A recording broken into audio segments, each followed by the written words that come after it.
Welcome to the inaugural season of This Is Your Life in Silicon Valley, the podcast. I'm your host, Sunil Rajaraman, and I'm joined by my co-host, Jascha Kaykas-Wolff.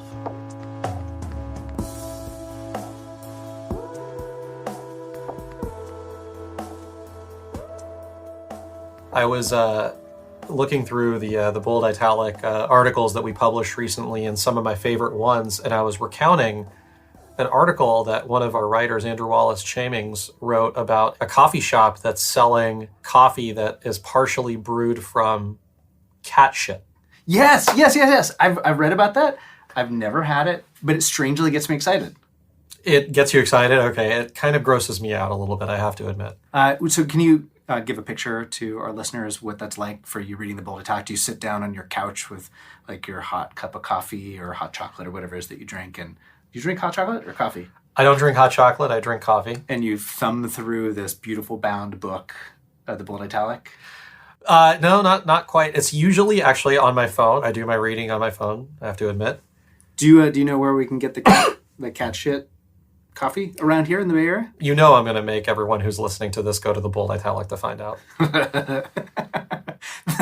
We had an amazing conversation with someone who runs a local coffee company that has a much bigger impact than just here locally. But boy, it's a cool story about how the Bay Area is trying to not just create great products, maybe different products than technology products, great products, but also really keeping a strong focus on community. In community in more ways than you can even imagine. I mean, she thinks about every single employee as part of her community and is one of the few people that I've met that has stayed true to her values for a very long time as both a business person and a member of the San Francisco community. Our guest today, Eileen Rinaldi, is the CEO and founder of Ritual Coffee. And I got to tell you that when you told me that we had the CEO of Ritual Coffee coming in, so one, I was like, are we kind of a big deal? Like, how did that happen? And two, I was just excited because I'm a huge fan of the brand of Ritual Coffee. I actually didn't understand the story about Ritual Coffee, though. I didn't understand Eileen's story, and I didn't know how much they are just embedded in the community of San Francisco. She is such a staunch advocate of keeping local communities local. Like, it's a really, really interesting story. It kind of makes you like Ritual, or at least it makes me like Ritual even more than I did before we met her. And without further ado, please enjoy our interview with Eileen. Thank you for being here on This Is Your Life in Silicon Valley podcast. I'm so excited to be here. Every time I say that, I always think about your article, Sunil, which is actually how we named the podcast. But there's this kind of real intense set of feelings that I get every time I say the name because did you read Sunil's I did. piece a while back? There's so many. And it's funny because you say that and I'm like, I'm not in Silicon Valley. Yeah, you're like, no, I can't be here. I'm in San Francisco. We really appreciate you being here. And we want to start off talking about where you grew up, where you came from, what kind of inspired you. And we want to do that through the lens of San Francisco. Like, you live here now? I do. I've been here for 15 years. I grew up in New York in a small town called Pleasantville. Where's that? Like upstate? It's just north of New York City. Yeah. So about 30 miles north of the city. But I came to San Francisco when I was 6. And I said, this is where I'm going to live when I grow up. At 6? At age 6. I knew. I just knew. I could barely brush my teeth at 6. That's amazing. And I wish I could remember exactly what it was that I fell in love with then, but I remember that it was sunny and there were a lot of old cars and the produce was really good and really plentiful at corner stores. And I ate a kiwi for the first time, which I still love. How do you get from dreaming about living here at 6 to actually making it a reality? What's the path in between? Well, my path was Pleasantville, Providence, Rhode Island, Switzerland, Washington, D.C., Seattle, and then San Francisco. But honestly, I waited until the crash to move here. That was critical because I didn't think I could have afforded to live here during the first .com boom. So I moved to Seattle and waited out. Oh, yeah. I timed it. I was waiting. So you arrive here and you're full of optimism or pessimism after the bust? Oh, optimism. Because everybody was doing things that they loved. All of my friends had art projects, side projects. I mean, I just remember going out for brunch with my friends and, everybody was always dreaming about their Burning Man project or their new art thing or what business they were going to start. And it was all things they were really excited about and passionate about. And people were always helping one another on making things happen. What do you mean by that? Everybody I met had a thing. Like I said, a project or an art thing or starting a business.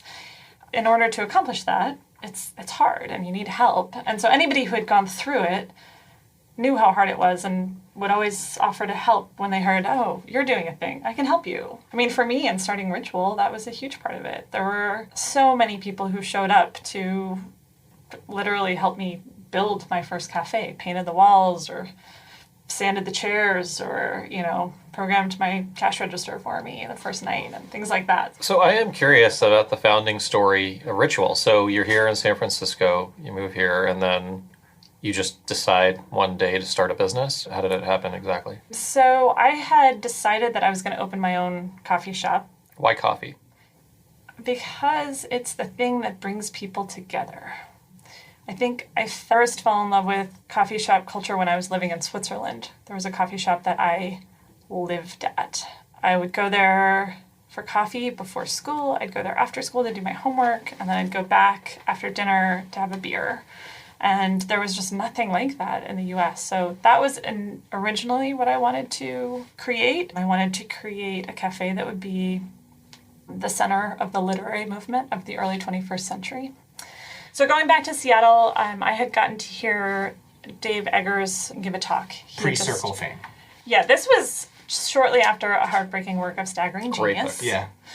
And I went to the reading, and I really thought that I was going to dislike him because he's kind of arrogant in the book. But he was really charming and self-deprecating, and he was talking about this tutoring center that he was starting. And he was talking about how the permitting process in San Francisco was so complicated that it was easier for him to open a retail store and hide a tutoring center behind it than it was to change the zoning. And that's how 826 Valencia was born. So I heard him talk about this, and I was like, that is where I'm going to open my cafe. I'm going to move to San Francisco and find a space across the street from 826 Valencia, and all of those writers are going to come drink my coffee. That is such a very discreet vision for who you want to serve and what you want to build. That's pretty inspiring.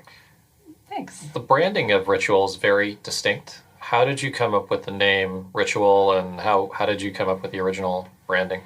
The name Ritual, it was a word that when people ask me, why do you love coffee? I couldn't help but use the word ritual, because for me, coffee is something I drink every day, but it never feels like a habit, especially between me and my first cup of coffee in the morning. There's a sacred moment, when you're holding that cup and you just know that after that, everything's going to be better. And so I told people I was going to name my coffee company Ritual, and everybody tried to talk me out of it. They said, oh, it's hard to say. It sounds like virtual. I think about sacrificing chickens. But choosing... That's totally where I went, straight to sacrificing chicken. Yeah, you're one of those people, huh? Yeah, okay. Absolutely. All right, great.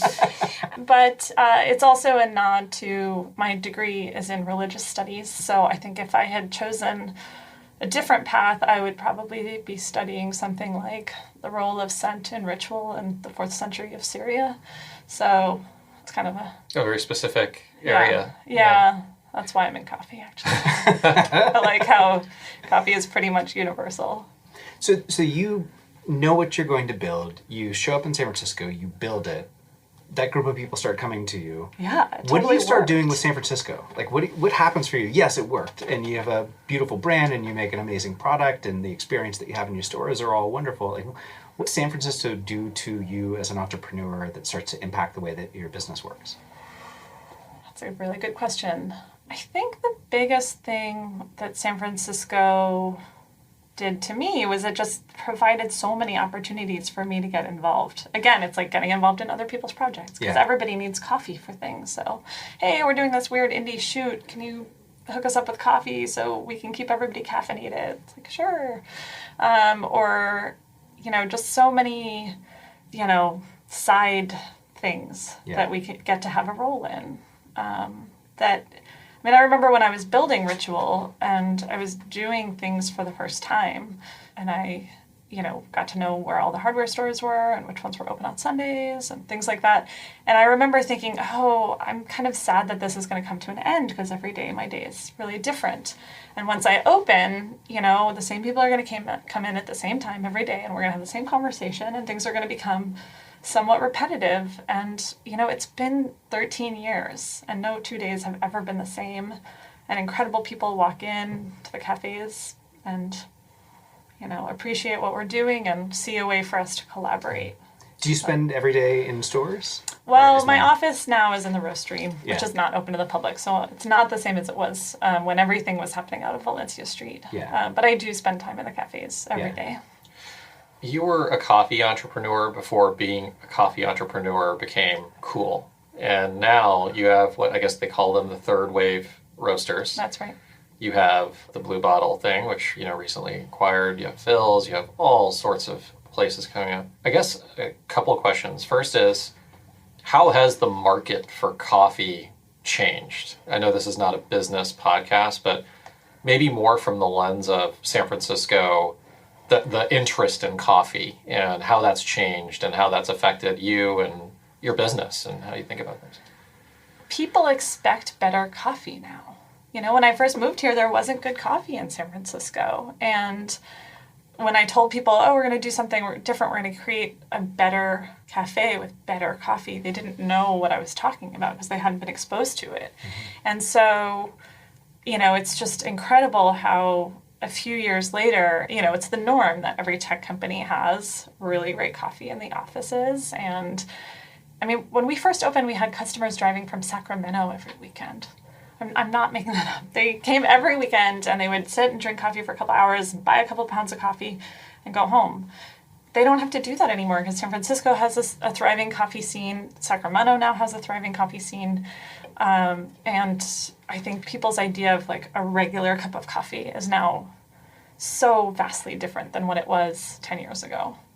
Do you look at other coffee companies and see, they've raised like $30 million or $40 million or been acquired? Do you ever feel like, okay, maybe I should grow my business like that? Because you're a very traditional bootstrapped entrepreneur, ground up.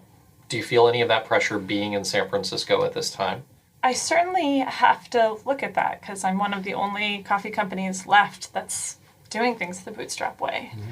And sometimes I will admit, I see a beautiful new $2 million build-out cafe and I'm like, maybe I should do that. But my customers appreciate Ritual for the fact that we are genuinely local and independently owned. And more so, it would feel like a betrayal to my employees because part of what drew them to working at Ritual instead of one of these other companies is that we're really a local company and we make decisions the way a small company makes decisions. I think the place where that is the most obvious is when we have an opportunity to grow. So somebody will say, hey, I want you to put a cafe in my building. And I think about the idea and I'm like, well, do I have the staff to make this happen? Is this something, do I already have the person who would be managing this cafe or leading the team there?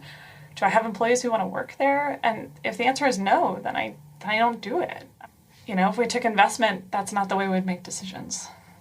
Yeah, and in a very not sober town when it comes to technology, raising venture capital, it's a very sober way of looking at things.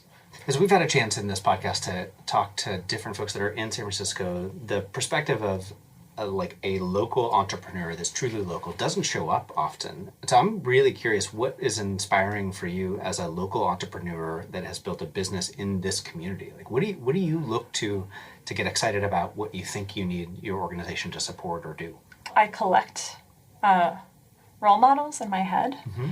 And so for years, Fritz Maytag, who is the owner of Anchor Steam, was my sort of the person I looked up to the most because he had taken Anchor Steam when it was a family company and grew it and turned it into a company that was internationally known, and of course he has since sold it and now it's been sold to Sapporo, which is not a San Francisco-based company. No, and that's kind of heartbreaking to me to see this company that has been such an icon of San Francisco not be controlled by people in San Francisco anymore. And I know that that's been tough on the staff there because they took pride in being a San Francisco company. Right. So I look at people like that. I look at Sam from Buy Right, who's an incredible inspiration. Mm-hmm. His company has grown so much, and he still knows all of his employees by name. He says hi and goodbye to everyone he sees by name every day. And I think that there's really value in that. I mean, I was just talking to somebody who was complaining about how Walmart, as the largest employer in the United States, pays their employees below the poverty standard. So those employees end up on assistance for food and housing. When you're a small company, you don't make decisions like that because you're seeing firsthand the impacts that you have on people's lives. Yeah. When somebody is sick or gets hit by a car on their bike ride home, you know what's going on in their life. And you send them a little care package and things like that just you can't do when a company gets so big that you're insulated from your employees. What trends do you see happening in San Francisco right now that are likely going to be applicable to the rest of the world sometime in the near future? I think the biggest things that I'm seeing in San Francisco right now, if you take Valencia Street, it's a perfect example of this. So there's two things. People are changing the way they shop. We already know this. Garbage has changed, right? Because everything is Amazon boxes now instead of plastic bags from the corner store. And so what I'm seeing on Valencia Street is that small business owners and boutiques are figuring out that instead of just selling products, they have to be selling experiences. For example, Paxton Gate, they don't just sell taxidermy, they now teach you how to make your own little taxidermied mouse. And Little Paper Planes, which is this incredible boutique that has really well curated art and crafts and jewelry, they're now doing workshops on how to make those arts and crafts and jewelry for both adults and kids. And Dandelion Chocolate's another amazing example of that. It's not just about buying chocolate. It's an experience just to go in there because they're making the chocolate there, but you can also take a class on how to make your own chocolate. Mm-hmm. So I think that trend is going to be something that we're going to see leave San Francisco and hit other major areas. I was just in New York and walking down Broadway. New York doesn't look like it's changed as much as San Francisco does, but I suspect that those apartment buildings are, same thing. They're full of Amazon boxes in the trash room, just like ours are. So I suspect that that's going to become more a trend. The other thing I see on Valencia Street is, a lot of the new stores that have opened recently are one-off stores of very large brands. So Valencia, of course, is actually the longest stretch of independently owned retail. We don't have any formula retail. Is that just specific to San Francisco, or do you know if it's broader than San Francisco? We haven't found anybody. San Francisco's formula retail law says if you have more than 11 locations, you have to have a hearing to open up in a neighborhood. Mm-hmm. That legislation, which I think Matt Gonzalez did, there's nothing else like it in the world. Like, I know people in London and people in Tokyo who have actually looked at that legislation to try and write something like that for their cities. Yeah. So because we did that legislation first, we're the only ones who I think have successfully kept formula retail out of the up-and-coming hip neighborhoods, right? So like you look at Williamsburg and Brooklyn, it's not independent retail anymore. So I'm pretty sure we get to claim that we're the longest stretch of independent retail in the world, thanks to this legislation. Wow. And so what's interesting is that if you look at what's opened in the last couple of years, we've got Reformation, Bagoo, Top Drawer, and soon coming is Everlane. Now none of these have more than 11 locations, but they are not exactly mom and pop shops. Right. So it's going to be interesting to see how San Francisco can adopt changes perhaps to the formula retail to filter those or to catch those. But, that's the other trend I see for retail is that there's going to be more and more stores where you go in and look at the stuff, but then you go home and buy it. Yeah. Are you optimistic about the future of San Francisco as you just look out at the next 5 years? I am optimistic about the future of San Francisco. Of course, we have problems, and we have really serious problems. I think homelessness is the most evident, the housing crisis and the ever skyrocketing cost of housing. But I feel like we have already started making some changes that we're just starting to see the effects of. So I was at a political fundraiser last night, and I feel like things that we're doing, like the navigation centers for homeless people, that's actually working, significantly better than anything, of the homeless programs that were in place when I first moved here 10 years ago. D9, Hillary Ronan's district, has seen like incredible success rates with navigation centers. So, and I'm excited to see the city expand that program. Could you describe navigation centers for listeners that don't know them? Yeah, sure. A navigation center is an alternative to a homeless shelter. Mm-hmm. So homeless shelters typically have a lot of rules. They're separated by gender. So if you're heterosexual, you can't go there with your partner. You can't bring your dog. You can't bring all your stuff. Mm-hmm. You have to be in by a certain time and out by a certain time. And generally, they're not very safe. And even so, there's still 1,000 people every night on a wait list to get into a shelter. So navigation centers are a way of addressing the populations that aren't trying to get into shelters, either because they're committed to staying with their partner or their dog or their stuff. And you can come and go as you please, which I think makes a lot of sense. Yeah. The other, on the housing side of things, I was talking to a friend of mine who's an affordable housing advocate, and the density bonus law, which got rebranded and renamed as Home SF, very quietly passed in June. And so what that does is that adds 2 stories to every possible site in the western part of the city. So that can have a huge impact.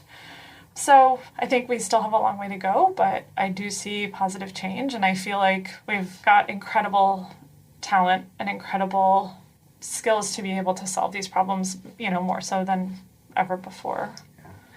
And the lesson to all the listeners is just a little bit of a rebrand, and you can pass any legislation you need to. Yeah. I'm teasing. Loved our time today, so thank you so much for being with us. We ask all of our guests one question to end off each podcast, which is, as you look across kind of different, let's call them social media channels for now, maybe Twitter, Facebook, Instagram, Snapchat, is there a person that you, or a group that you really like right now that you'd recommend to our listeners? I would. And she's a great San Francisco writer, actually. Yeah. Rebecca Solnit is an incredible writer. The essay of hers that I just read recently that I would recommend is, I think it was called The Greatest Question of All. And it talks about her choice to not be a mother. And I think it struck me because it was one of 3 articles that I read that day where successful professional women had been interviewed about their status as a mother or not. Yeah. In a way that I just don't think that we do that to men. Mm-hmm. So it was interesting because she really dove into why is that a conversation that we ask?